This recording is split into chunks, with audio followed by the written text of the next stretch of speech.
Olá, tudo bem com você? Continuando aqui o estudo do livro O Grande Conflito, edição missionária está aqui, que vamos distribuir em todo o mundo, aos milhões, e já estamos orando por esse projeto para que as pessoas que realmente precisam desta mensagem possam receber o livro, lê-lo, estudá-lo e se aproximar ainda mais de Deus, da Bíblia Sagrada. O capítulo de hoje, o 22, tem como título O Cumprimento, e Ellen White continua descrevendo aqui os eventos pós-desapontamento de 1844. Se você perdeu algum vídeo dessa série, é só você ir ali à playlist em meu canal, série O Grande Conflito. E você encontra então todos os 21 vídeos anteriores em que eu analiso, resumo aqui cada capítulo. E vamos até o fim, investigando aqui esse livro tão impressionante. Já tem mais de um século e meio de existência e continua atual. Neste capítulo, eu vou aqui lendo então alguns trechos e comentando com você. Ela focaliza a parábola das 10 virgens, lá de Mateus 25. Daqui a pouquinho nós vamos então a ela. Dentre essas profecias estava Abacuque 2, 1 a 4. No entanto, ninguém pareceu notar que essa profecia fala de uma aparente demora. Após o desapontamento, o texto pareceu muito significativo. O texto profético que diz: a visão aguarda um tempo designado. Ela fala do fim, e não falhará. Ainda que demore, espere-a, porque ela certamente virá e não se atrasará. O justo viverá pela sua fidelidade, ou pela fé viverá o justo. Essa profecia, como nunca antes, forneceu alento aos desapontados mileritas, adventistas, que haviam passado pela experiência de não ver Jesus voltar como eles aguardavam, mas ler isto aqui, de que pode tardar, mas certamente virá, realmente foi um alento. Apocalipse capítulo 10 descreve a experiência daqueles que anunciaram a vinda de Cristo, e isso foi doce na boca, mas passaram pelo desapontamento amargo quando essa mensagem foi digerida. Então, na visão do Apocalipse 10, no estômago, aquela experiência se tornou amarga. Entender o livro se tornou algo amargo, porque o desapontamento foi realmente muito triste. Mas o verso 11 ali do capítulo 10 terminava o capítulo dizendo o seguinte: depois do desapontamento, depois da amargura, dito ali no texto: importa, é necessário que você ainda profetize a muitas nações, tribos, línguas e reis. Se eles tivessem entendido que, na verdade, após esse desapontamento, que foi uma espécie de peneira para ver quem realmente tinha interesse em fazer parte desse movimento, que foi uma sacudidura, na verdade, se eles tivessem entendido esse verso, talvez a experiência não tivesse sido tão amarga, porque o verso previa que eles deveriam, após o desapontamento, continuar pregando, não só nos Estados Unidos, ou como fez Lacunza no Chile, Wolff na Europa, mas em todo o planeta, cada nação, tribo, língua e povo. E eu louvo a Deus porque hoje a Igreja Adventista do Sétimo Dia, herdeira desse movimento adventista milerita, ela está presente em praticamente todos os países do mundo. E nossos meios de comunicação, como TVs e rádios, a internet, têm alcançado aqueles que aparentemente eram inalcançáveis. A parábola das 10 virgens de Mateus 25 também ilustra a experiência do povo adventista. Aqui vemos a igreja dos últimos dias, sua experiência esclarecida por meio dos acontecimentos de um casamento oriental. Aqui vale a pena a gente falar um pouquinho sobre como eram os casamentos orientais no tempo de Jesus, porque daí a parábola fica ainda mais rica. Naqueles tempos, quando o rapaz queria casar com a moça, ele ia até a família da moça, ele então firmava um compromisso, o noivado, e voltava para sua casa, voltava para sua terra, se morasse em um local um pouco distante. E enquanto ele estava ausente, mas com o compromisso já firmado com a noiva, ela preparava suas coisas, seu enxoval, e ele preparava a casa, o local onde eles morariam. Então, preparava o lugar da futura habitação do casal. O rapaz também pagava um dote, ao contrário do que alguns possam pensar, que isso coloca a mulher numa situação de objeto. Pelo contrário, naquela cultura isso valorizava a mulher, porque ela tinha um valor que na verdade era incalculável, né? Seres humanos não têm valor monetário, obviamente, mas aquilo era um símbolo do quão valiosa era a moça que estaria deixando a casa paterna para viver com seu marido. Então havia um dote. Ok. Depois de algum tempo, já preparada a casa, o noivo vinha então e para celebrar o casamento. E um amigo poderia na frente anunciar, né, o arauto anunciaria, vem aí o noivo. E então eles tinham a cerimônia de casamento, a festa de casamento, e ele levava a noiva para casa. Veja que ilustração poderosa do que Jesus fez e está fazendo por nós. Talvez os casamentos atuais não tenham essa riqueza da simbologia, mas naquele tempo isso ilustra bem, o casamento daquele tempo ilustra bem o que Jesus está fazendo. Ele já pagou o dote, o seu sangue. Na cruz do Calvário, Jesus ele pagou o dote e fez um compromisso com a sua igreja.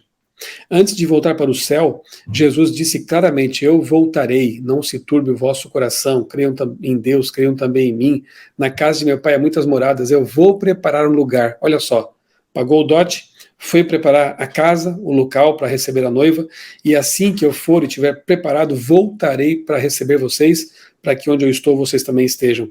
Então ele prometeu para a noiva representa a igreja, simbolicamente na Bíblia, então ele prometeu para a noiva que ele voltaria para recebê-la. E enquanto isso, ali estão as virgens, né, e havia 10 delas, 5 com uma experiência espiritual mais profunda, porque tinham azeite de sobra, azeite símbolo do Espírito Santo, a lâmpada, a Bíblia Sagrada, e 5, infelizmente, não tinham essa experiência. Quando o grito é ouvido, saiam, o noivo já está vindo, né, lá vem o noivo, elas acordam, detalhe, as 10 dormiram porque o cansaço se abateu, então se tardar esperam, o cansaço se abateu sobre todas elas, mas 5 estavam prontas. Quando chega o noivo, essas 5 entram para a festa e as outras ficam fora. Não basta você estar na igreja, não basta você ter a Bíblia nas mãos, a lâmpada, você precisa de uma experiência real com Deus, de comunhão verdadeira com Jesus, de ter esse azeite abundante em sua vida, o Espírito Santo presente em sua vida, em sua mente, em seu coração. Se você não tiver essa experiência, ainda que você saiba do que está escrito, ainda que você saiba que o noivo está vindo, você não estará preparado para entrar na festa de casamento com ele. Então é uma parábola realmente muito significativa, ela teve um valor muito importante para aqueles mileritas naquele tempo, os adventistas daquele tempo, e também tem para nós hoje, obviamente, nós que estamos aguardando a vinda do noivo. Mas dependiam da fé das prudentes, satisfeitas com a luz vacilante da emoção, sem a compreensão completa da verdade, nenhuma obra genuína da graça no coração. Saíram para encontrar o Senhor, esperando recompensa imediata, mas não estavam preparadas para a demora e o desapontamento. E assim a fé delas falhou. O noivo demorou a chegar e todas ficaram com sono e adormeceram, diz a parábola. Essa grande espera pelo noivo representa a passagem do tempo, o desapontamento, a aparente demora. Aqueles que basearam a fé no conhecimento pessoal da Bíblia tinham uma rocha sobre a qual se firmar, que as ondas do desapontamento não seriam capazes de levar embora. Todas ficaram com sono e adormeceram. Um grupo abandonou a fé, ao passo que o outro esperou com paciência até a chegada de luz mais clara. Os superficiais não poderiam mais se apoiar na fé dos outros. Cada um deveria permanecer em pé ou cair por conta própria. Como está a sua experiência com Jesus neste momento? A sua lâmpada está cheia de azeite? A sua vida, ela realmente está escondida em Cristo, como diz a Bíblia? Você tem comunhão profunda com Deus? Pense nisso. Analise, leia com atenção essa parábola aqui no capítulo 25 de Mateus e tente perceber em sua vida se as suas características aí espirituais estão mais de acordo com as virgens imprudentes, nécias, ou com as prudentes, aquelas que estavam preparadas para a volta de Jesus. Mais adiante, Satanás, aqui ela fala sobre uma fase ali de fanatismo religioso, infelizmente em todos os movimentos da história de revamento, como também aconteceu na Reforma Protestante, por exemplo, houve também aqui nesse movimento adventista, milerita, manifestações de fanatismo, de falta de bom senso, de religião emocionalista. E aí a Ellen White diz assim que Satanás é o acusador dos nossos irmãos, como está em Apocalipse 12:10. Seu espírito inspira seus seguidores a vigiar em busca de defeitos no povo de Deus, a fim de chamar a atenção para eles, sem jamais mencionar suas boas ações. Ainda hoje é assim, né? O acusador usa pessoas nas redes sociais, nos vários lugares virtuais ou não, né, reais ou virtuais, para acusar o povo de Deus, para levantar calúnias muitas vezes, difamação, e esquecendo as boas ações que esse povo também pratica. Ao longo de toda a história da igreja, nenhuma reforma jamais foi adiante sem enfrentar sérios obstáculos. Em todas as igrejas fundadas por Paulo, alguns que alegavam ter aceitado a fé sempre traziam heresias. Lutero também sofreu com fanáticos que diziam que Deus havia falado diretamente com eles, colocando as próprias ideias acima das Escrituras. Muitos foram enganados pelos novos mestres e se uniram a Satanás para derrubar aquilo que Deus levara Lutero a edificar. Os irmãos Wesley viram a obra de Satanás arrastando pessoas desequilibradas e não santificadas para o fanatismo. E então ela menciona aqui que Guilherme Miller e seus seguidores também puderam ver manifestações de fanatismo tentando estragar, né, a imagem dos verdadeiros crentes milleritas e adventistas. Sem se dar por satisfeitos, apenas exagerando os erros dos fanáticos, eles espalhavam relatos que não chegavam nem de perto da verdade, nem de perto. Então aqui, não bastava para esses críticos, esses seguidores de Satanás, acusar os fanáticos, mas também acusavam os cristãos verdadeiros, mentindo contra eles. Hoje a gente fala em fake news, né? Fala em calúnia, né? E é exatamente isso que eles faziam, né?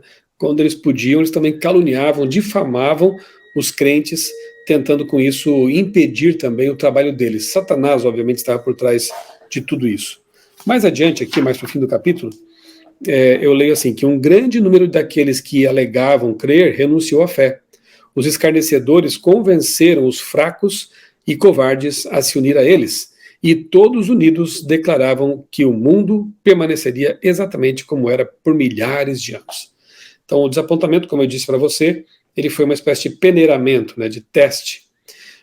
Um grupo de fiéis permaneceu ali firme, buscando a Deus, clamando por entendimento, e vão receber isso depois, e um outro acabou virando as armas contra os seus anteriores irmãos de fé, criticando, escarnecendo e inclusive fazendo um trabalho diabólico de levar os fracos também à descrença. E espalhando a ideia de que não, Jesus não vai voltar mais mesmo, vai levar muito, muito tempo, milhares de anos, e assim eles começaram a minar a fé daqueles que aguardavam a breve volta de Jesus. Quando Jesus entrou triunfantemente em Jerusalém, seus seguidores acharam que ele estava prestes a subir ao trono de Davi e livrar Israel de seus opressores. Com alta expectativa, muitos espalharam suas capas, como tapete, em seu caminho, o caminho de Jesus, ou colocaram grandes ramos de palmeira à sua frente. Os discípulos estavam cumprindo as intenções divinas, mas estavam fadados a um amargo desapontamento. Poucos dias se passaram até testemunharem a morte agonizante do Salvador e o deitarem na sepultura. Suas esperanças morreram com Jesus. Somente quando o Senhor saiu do túmulo, eles conseguiram entender que as profecias haviam predito tudo aquilo. É interessante esse paralelo aqui, porque assim como o adventismo nasce de um desapontamento profético, o cristianismo também nasce de o desapontamento da cruz. A grande maioria dos seguidores de Jesus, aquelas multidões que estavam ali seguindo Jesus em busca de pão e comida grátis, né, e curas, abandonaram Jesus quando ele foi crucificado. E apenas um punhado de discípulos, aqueles que estavam numa casa, trancados, com medo dos judeus, dos líderes judaicos, mas clamando a Deus em busca de respostas, com esse grupo provado e fiel, Deus estabeleceu a igreja cristã. Jesus aparece para eles, como, por exemplo, para aqueles discípulos que caminhavam para Emaús, e ele vai explicando para essas pessoas o que haviam mal compreendido da Bíblia, as profecias que eles não tinham entendido direito, eles vão entendendo e depois, motivados pela ressurreição de Cristo, pelo Pentecostes, né, o derramamento do Espírito Santo, eles saem ao mundo para pregar com poder e levar muitas pessoas a Jesus. De modo semelhante, em 1844, no pós-1844, aqueles que permaneceram firmes em busca de compreensão, de entendimento, eles receberam de Deus iluminação. E com esse pequeno povo, Deus estabeleceu outro movimento reformador, um movimento que alcançaria o mundo com essa mensagem, um movimento adventista. Então os paralelos são muito interessantes. A entrada triunfal de Jesus em Jerusalém, mesmo ele sabendo que haveria uma incompreensão e um desapontamento, ele faz aquilo, era preciso divulgar aquilo que ele estava fazendo, mesmo que depois eles compreendessem, só depois que a cruz, né, é o centro da nossa fé, é a redenção efetivada ali, que o santuário celestial, Jesus então passando agora, subindo para o santuário celestial, iniciando uma obra importante naquele ambiente ali, o que era prefigurado pelos sacrifícios do santuário terrestre, quando o Cordeiro de Deus morre na cruz, o véu do templo do santuário se rasga de alto a baixo, indicando que o santuário terrestre não tinha mais validade. O que valia agora era o verdadeiro sumo sacerdote, o verdadeiro Cordeiro de Deus e o santuário que ele iria inaugurar na sua ida para o céu. Então todas essas verdades precisavam ser divulgadas de alguma forma, ainda que houvesse um desapontamento posterior, mas após isso o teste, a peneira funcionaria e os fiéis entenderiam tudo isso. Em 1844, eles também entenderam errado as profecias. Não se referiam à volta de Jesus, mas à passagem dele do santo para o santíssimo. De novo, o assunto relacionado com o santuário, com a redenção. E Deus permitiu que eles fossem avante mesmo assim, ainda que não compreendendo bem o assunto, porque era preciso dar visibilidade, publicidade a um evento tão importante quanto aquele que aconteceu lá no passado, no século I. Então, tudo isso estava profetizado realmente. O mundo esperava que, se Cristo não voltasse, as pessoas deixariam de lado o adventismo. Muitos, de fato, deixaram a fé, mas houve aqueles que permaneceram firmes. Os frutos do movimento adventista, o espírito de sondagem do coração, renúncia do mundo e reforma da vida, testemunhavam de que ele vinha de Deus. Eu vou repetir isso aqui, veja. Os frutos do movimento adventista, quais eram? Espírito de sondagem do coração. Como eu estou diante de Deus, sonda-me, ó Deus, e vê se há em mim algum caminho mau, como pedia o salmista. Renúncia do mundo. Então, um verdadeiro adventista não vive como esse mundo de pecado vive, de acordo com as filosofias do mundo, com os comportamentos mundanos, seculares.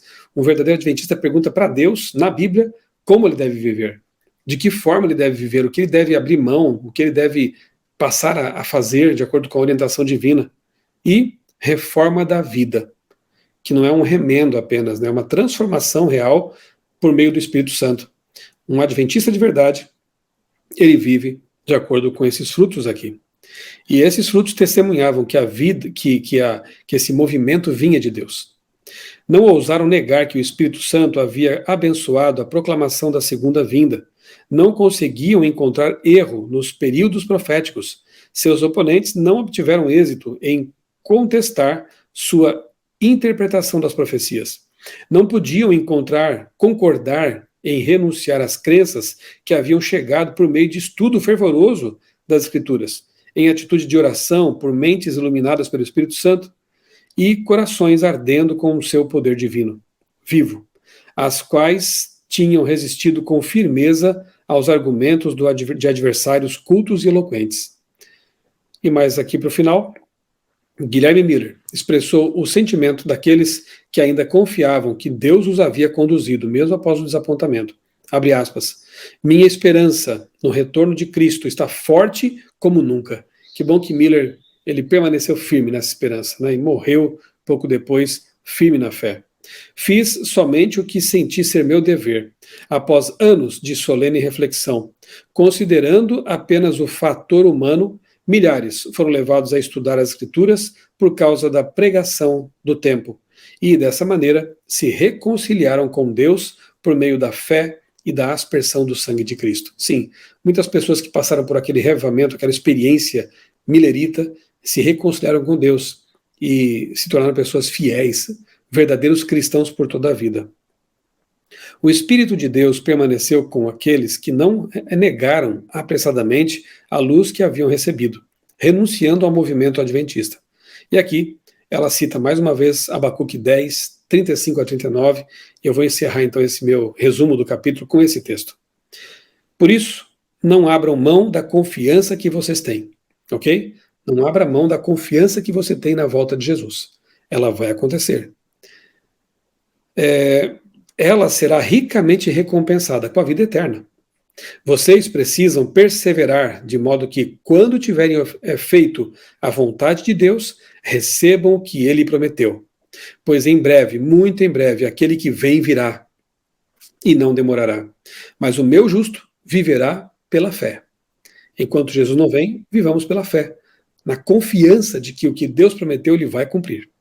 E se retroceder, não me agradarei dele. Não volte atrás, não desista. Nós, porém, não somos dos que retrocedem e são destruídos, mas dos que creem e são salvos. Seja parte desse povo que crê e será salvo. Não retroceda, não desista, persevere, mantenha viva a sua fé. Um grande abraço para você, Deus abençoe grandemente a sua vida e também a sua família.